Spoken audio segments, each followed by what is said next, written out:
હું અહીંયા 27 ઓગસ્ટ 2025 ના રોજે એસપી મહીસાગરનો ચાર્જ લીધો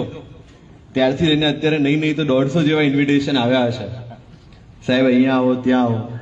પણ મને બહુ ક્લિયર હતું કે જો હું આ શરૂ કરીશ તો મારું જે કામ છે રહી જશે. એટલે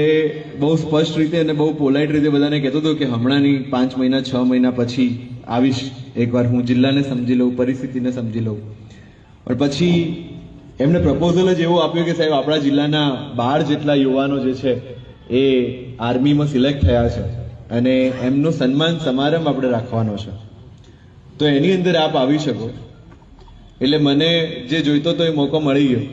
કે એક સારું એવું આપણી પાસે કારણ છે આજે અહીંયા ભેગા થવાનું.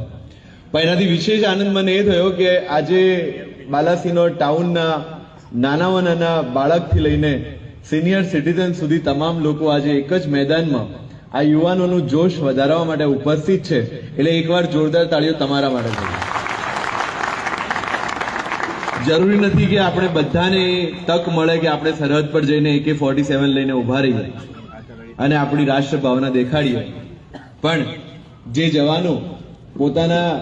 યુવાનીના અમૂલ્ય વર્ષો આ કામ માટે ડેડિકેટ કરવા તૈયાર થયા છે, જ્યારે એ પોતાની ટ્રેનિંગ પૂરી કરીને આવતા હોય અને એને સત્કારવા માટે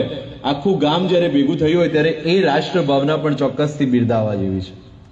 એસપી મહીસાગર તરીકે મારા માટે પણ એ ગૌરવની વાત છે કે આજે હું એ જિલ્લાની અંદર